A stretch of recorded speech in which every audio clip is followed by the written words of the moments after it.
Baik. Sebelumnya aku minta maaf karena kita telat masuk Zoom-nya, karena tadi aku ada urusan sebentar dan baru sampai Nggak rumah. apa-apa, Kak. Nah ya, makasih ya atas pengertian kalian. Sama-sama, Kak. Nah, minggu ini itu tuh minggu ketiga teman-teman. Nah, minggu ketiga ini itu tuh minggu terakhir teman-teman sebelum UTS. Jadi sebelum UTS itu nanti praktikumnya akan berhenti dulu. Jadi kan kita ada 5 praktikum. Nah, 3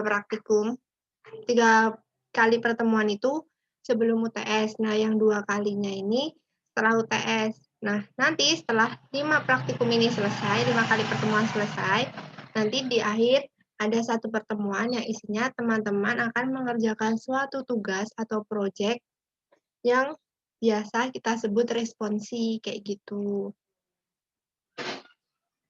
Jadi ini minggu ketiga, minggu terakhir sebelum teman-teman UTS. Jadi selama UTS besok teman-teman nggak ada praktikum.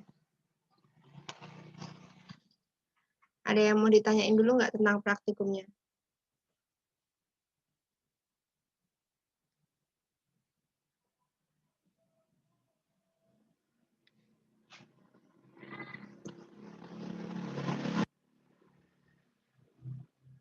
Kalau nggak ada yang ditanyain, aku masuk materi ya.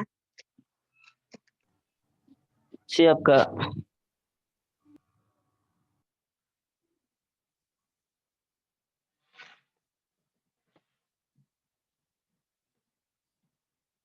Jadi teman-teman, nah kita kalau kemarin kan teman-teman belajar Word. Nah, kali ini teman-teman akan belajar mengenai Excel. Nah, Excel ini merupakan sebuah program aplikasi lembar kerja atau spreadsheet yang dibuat dan didistribusikan oleh Microsoft Corporation. Jadi ini masih masuk dalam family-nya Microsoft. Nah, biasanya ketika teman-teman menggunakan Excel ini, teman-teman akan bertemu dengan yang namanya function atau formula-formula rumus. Nah, di sini kalau teman-teman udah lihat video atau link video yang aku kirim tadi, di situ ada pengenalan tools. Nah, Microsoft Excel ini mempunyai 4 komponen. Dari yang baris yang ada di pojokan ini namanya baris, row, ya kan, nyebutnya row. Terus yang angka 1, 2, 3 ini namanya row. Terus yang ABC sampai selesai ini namanya kolom. Nah, kemudian yang di dalam ini, baris kotak-kotak yang ada di dalam ini itu yang dinamakan sel. Nah, sedangkan untuk teman-teman yang nanti ingin bermain dengan formula, rumus-rumus, function, nah itu di sini teman-teman bisa mengetikkannya di atas yang disebut dengan function bar. Nah, untuk mengetahui kita ada di baris dan di kolom mana, biasanya ketika kita mengeklik salah satu sel, nanti di pojokan sini, itu akan terlihat huruf ini merupakan kolom, sedangkan angka ini merupakan baris. Jadi misalkan kita pindah-pindah ini ya, kita kliklah asal selnya. Nah itu pasti nanti di pojokan sini name box-nya ini akan berubah-ubah sesuai dengan posisi sel teman-teman. Itu untuk komponen yang dimiliki oleh Excel. Nah, kemudian selain itu, misalkan teman-teman menuliskan sesuatu, misalkan kayak yang di screen teman-teman ini kan ada nih, aku bikin sebuah tabel. Nah, ini kan ada tulisan jumlah yang harus dibayar. Ini aku cuma menggunakan satu kolom atau satu sel ya kan. Nah, itu biasanya ini kan masih ada 2 sel nih yang kosong. Sedangkan kalau cuma pakai satu sel ini nggak cukup untuk tulisan jumlah yang harus dibayar.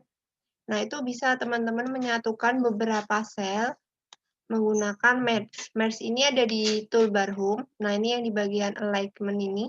Nah, ini kan ada merge. Nah, silahkan teman-teman klik ini. Nah, nanti dia akan beberapa selnya akan bersatu atau menjadi satu. Ini enggak cuma di kolom, misalkan teman-teman punya baris, mau teman-teman jadiin satu dengan merge juga bisa. Kan ada beberapa baris ataupun kolom, ingin teman-teman jadikan satu, juga bisa seperti ini. Kan dijadiin satu kan, nah itu menggunakan merge. Nah kemudian, untuk rumus-rumus atau formula-formulanya, di Excel ini ada banyak teman-teman. Yang yang tampil di insert function, yang ada di sini kan ada tulisan fx nih. Nanti kalau aku kecepatan bilang aja ya. Nah, yang di fx ini, teman-teman klik. Nah, di sini tuh nanti akan muncul function-function. Sebenarnya ini masih ada banyak, nggak cuma ini. Ada banyak banget, kalau misalkan teman-teman searching di Google, itu ada banyak banget. Nah, ini tuh yang tampil di sini, muncul nggak sih sebenarnya? Muncul nggak sih insert function-nya? Muncul, Kak. Nah, muncul ya.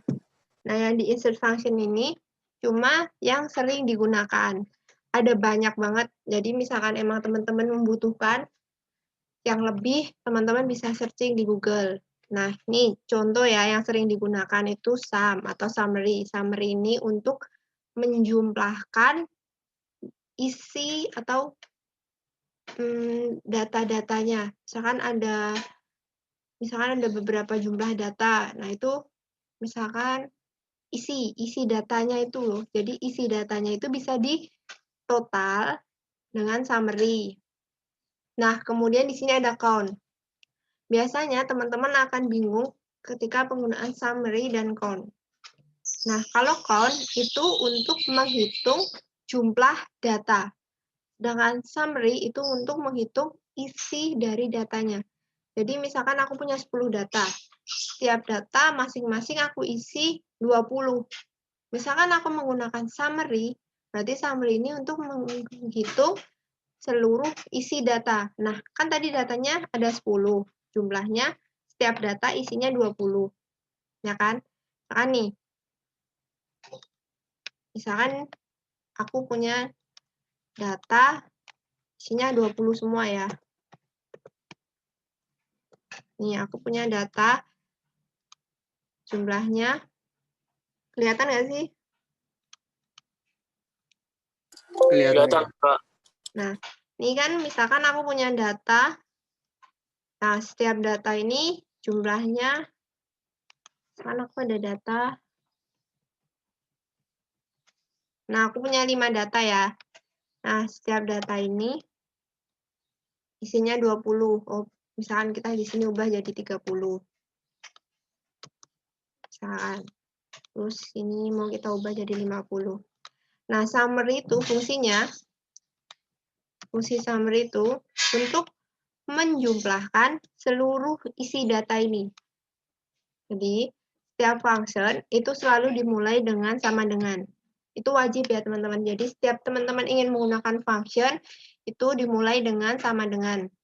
Kemudian, tulis nama function yang akan teman-teman gunakan. Nah, biasanya nanti akan muncul nih, teman-teman. Misalkan teman-teman ketik sum. Nah, nanti di bawah akan muncul function-function yang ada kalimat atau kata sum.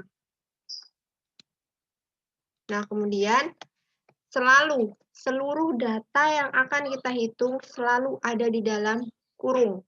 Jadi, selalu dibuka kurung dan tutup kurung nantinya.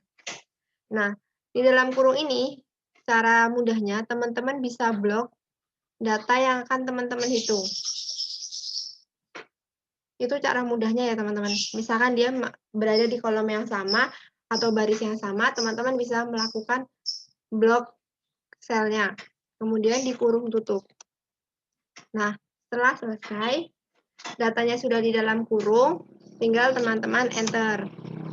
Nah, jika di enter di sini sudah muncul nih 140 kayak gitu. Nah, sedangkan count itu menghitung jumlah datanya. Nah, ini misalkan aku blok lagi. Nah, di sini beda ya teman-teman, summary sama count. Kalau summary kan mentotal seluruh isi data. Kalau count ini menjumlahkan datanya. Padahal aku ngeblok bagian yang sama, tapi hasilnya kan berbeda. Udah masih bingung nggak untuk perbedaan summary sama count? Udah ngerti Kak.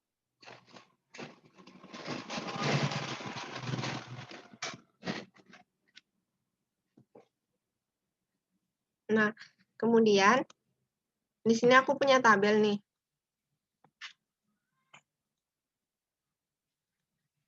Nah, di tabel ini kita akan mencoba untuk melakukan function menggunakan operasional, bilangan operasional, dan menggunakan rumus ya, teman-teman. Nah, untuk menggunakan suatu bilangan operasional seperti tambah, kurang, bagi, kali, mod, div, nah, itu sama teman-teman, pokoknya seluruh perhitungan atau function-function formula yang digunakan di Excel selalu diawali dengan sama dengan. Kemudian selalu datanya itu ditaruh di kurung. Itu misalkan teman-teman menggunakan function. Jika tidak, teman-teman juga bisa langsung misalkan dengan operasional, klik data yang akan teman-teman gunakan, kemudian tulis operasionalnya. Misalkan di sini aku menggunakan operasional kali ya. Terus aku ingin mengalihkan harga ini dengan jumlah. Kemudian data kedua yang aku masukkan adalah data jumlahnya. Nah, setelah selesai, teman-teman bisa enter. Semisal nih, ada cara cepat. Misalkan teman-teman punya data itu banyak banget. Terus teman-teman ingin menghitung total per barisnya. Nah, setiap baris memiliki rumus yang sama. Cara cepatnya, di pojokan yang sudah teman-teman tulis dengan rumus itu, ada tanda plus. Nah, tanda plusnya itu yang bukan anak manah ya, jadi tapi tanda plus seperti yang ada di screen teman-teman itu silahkan teman-teman tarik sesuai dengan jumlah data yang ingin teman-teman hitung dengan rumus yang sama, kemudian teman-teman lepas. Nah, nanti dia akan otomatis memunculkan hasilnya. Itu rumusnya sama teman-teman, bisa dicek di formula barnya. Nah, di sini rumusnya sama teman-teman. Sama-sama dikali, sama-sama sebuah perkalian. Nah, untuk melihat totalnya, itu sama dengan tadi kita belajar summary, yaitu kita menggunakan sebuah formula sum. Nah, kita blok, terus kita enter. Nah, muncul. Jadi ini untuk menggunakan operasional dan formula ya teman-teman. Jadi ini masih secara dasar, karena emang Excel yang akan teman-teman dapatkan ini mungkin masih secara dasar.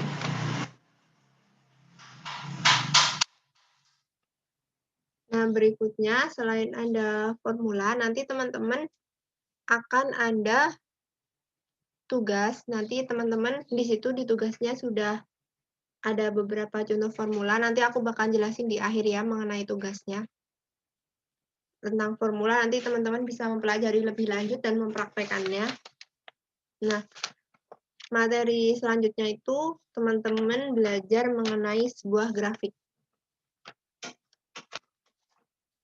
Grafik ini kan biasanya ada beberapa variabel ya. Atau misalkan ada data umur sama tahun. Misalkan di tahun 2020, tahun. Misalkan sama jumlah. Misalkan umur 17, jumlahnya 5. Umur 20, jumlahnya 4. Umur 10 tahun, jumlahnya 7. Ini misal ya. Misal kita punya data seperti ini. Terus kita ingin membuat diagramnya. Itu bisa teman-teman. Caranya, teman-teman klik insert. Nah, di insert ini, di bagian chart, itu ada banyak sekali tipe-tipe diagram. Itu tergantung kebutuhan teman-teman. Misalkan di sini aku menggunakan diagram balok ya. Ini bisa dilihat cukup besar memang ya diagramnya.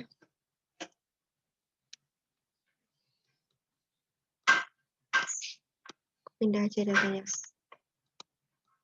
Nah, sini diagramnya masih kosong ya teman-teman, karena belum ada data yang teman-teman inputkan. Cara menginputkan datanya, teman-teman bisa klik kanan, kemudian di sini ada select data. Nah, di sini masih kosong ya teman-teman. Nah, di select data yang masih kosong ini, teman-teman bisa tambahkan add. Nah, series name ini bebas teman-teman mau nulis apa. Kalau misalkan di sini aku nulis umur. Nah, terus series value ini adalah isi datanya. Umur ini datanya apa aja gitu. Nah, fungsinya anak panah yang ada di samping ini itu untuk mengarah ke sel data yang nantinya bisa teman-teman blok. Misalkan di sini aku ngeblok bagian umur ya. Terus kita oke. Terus kita juga bisa menambahkan lagi, misalkan kita tambah baru series, yaitu mengenai misalkan jumlah. Terus kita masukkan lagi datanya.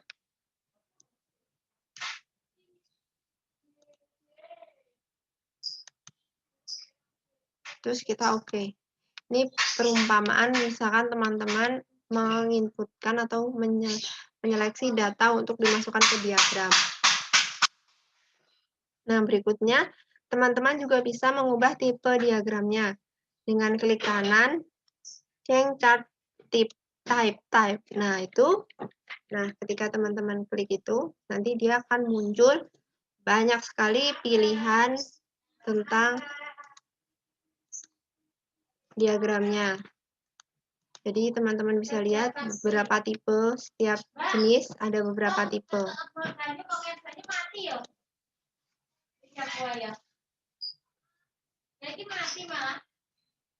Nah, seperti ini ya teman-teman. Jadi ini secara gambarannya teman-teman di Excel akan belajar mengenai diagram dan juga mengenai formula seperti itu. Tapi kalau diagram biasanya juga akan muncul di Word.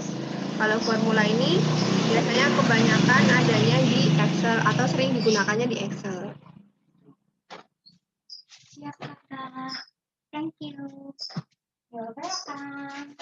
Nah, teman-teman kira-kira ada yang mau ditanyain nggak tentang Excel-nya?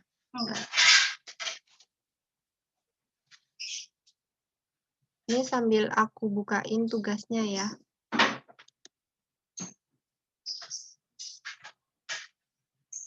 Halo, nggak pada lagi tidur kan? Enggak, tetap semangat.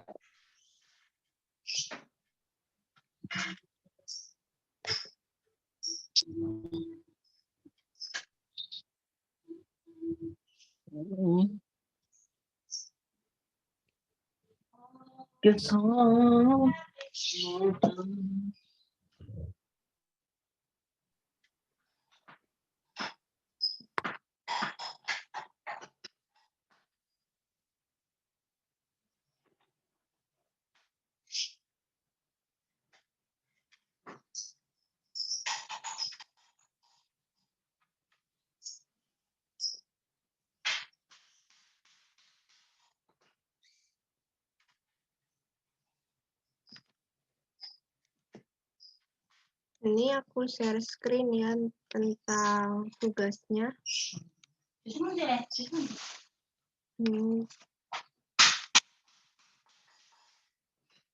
Kira-kira di layar kalian udah ganti belum screenku? Udah, Kak. Udah semua? Sudah, Kak. Sudah. Nah, aku kasih penjelasan tentang tugasnya biar kalian nggak bingung.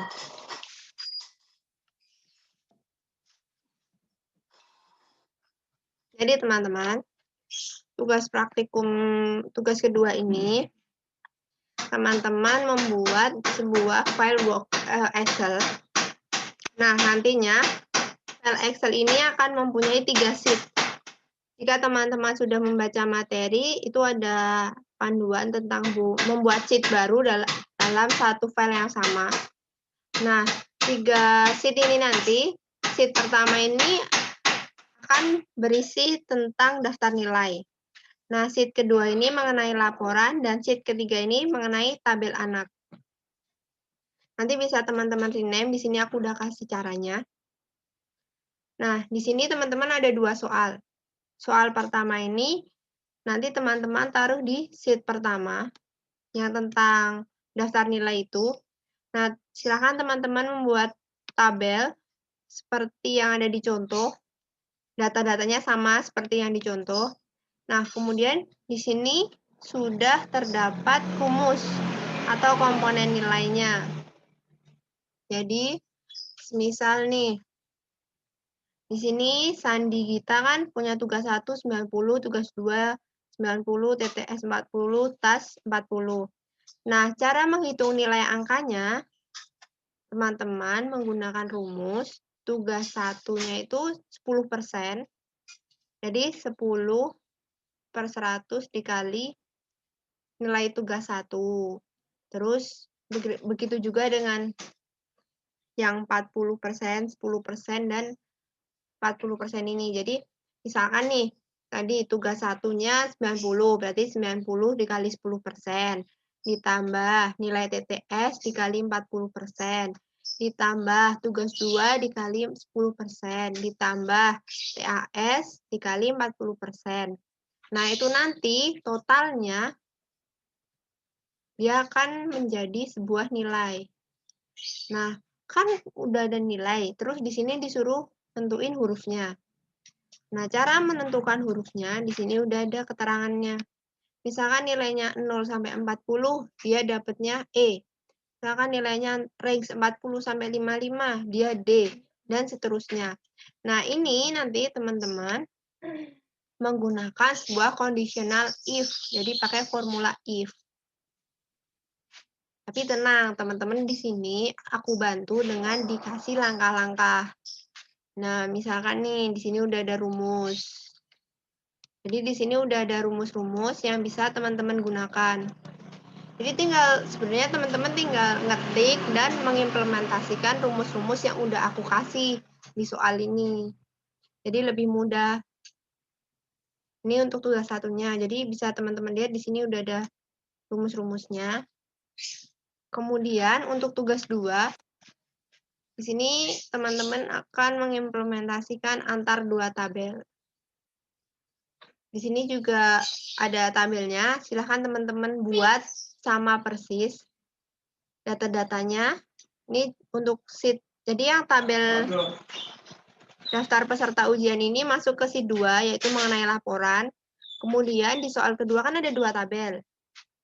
Yang berikutnya ini ada tentang tabel anak. Nah, ini dimasuk ke sheet 3. Nah, untuk prosesnya, cara mengerjakannya, nah di sini juga sudah ada rumus-rumusnya. Jadi teman-teman tinggal mengimplementasikan aja rumus-rumusnya ini ke tugas teman-teman itu. Nah, pengumpulannya itu berupa file Excel. Jadi file yang teman-teman kerjakan itu jangan lupa disimpan dengan nama tugas 2 underscore praktikum PTI underscore NIM teman-teman masing-masing. Nah, setelah itu teman-teman kirim file Excel-nya itu sesuai dengan kelompok teman-teman. Dengan subjek tugas 2 underscore praktikum PTI underscore NIM. Nah, deadline-nya itu tanggal 19 November 2020 jam 23.59. Kira-kira masih ada yang bingung nggak tentang tugasnya? Nanti aku share kok di grup.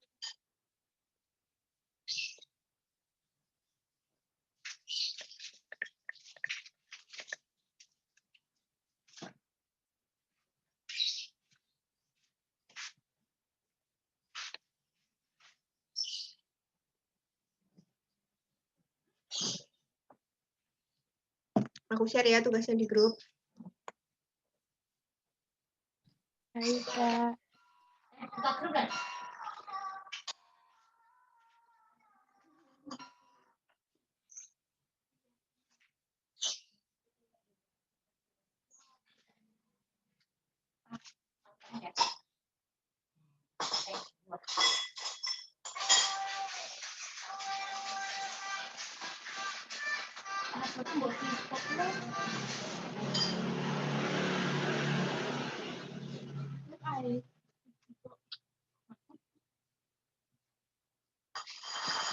Tugasnya udah aku share di grup, teman-teman bisa lihat.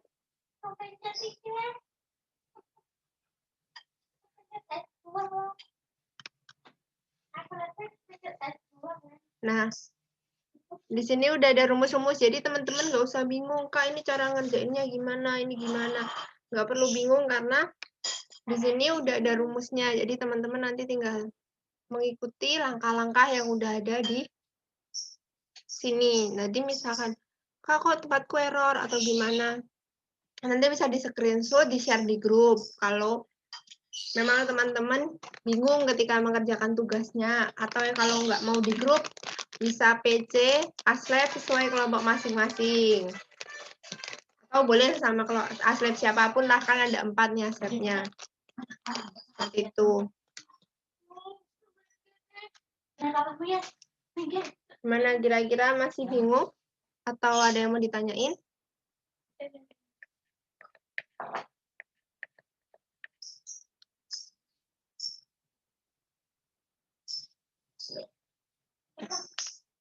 Kalau misalkan nggak ada, kayaknya aku udahin aja Zoom-nya, karena memang aku cuma mau ngejelasin sebentar aja, biar teman-teman nggak bingung.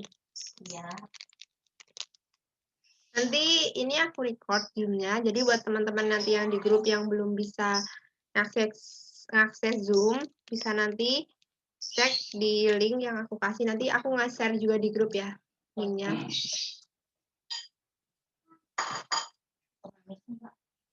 Mungkin itu aja sih yang mau aku jelasin di Zoom sore ini. Maaf karena keterlambatan aku. Terima kasih teman-teman yang udah join. Nanti kalau mau ada yang ditanyain, bisa langsung di itu ya, bisa langsung di grup. Mungkin itu sih.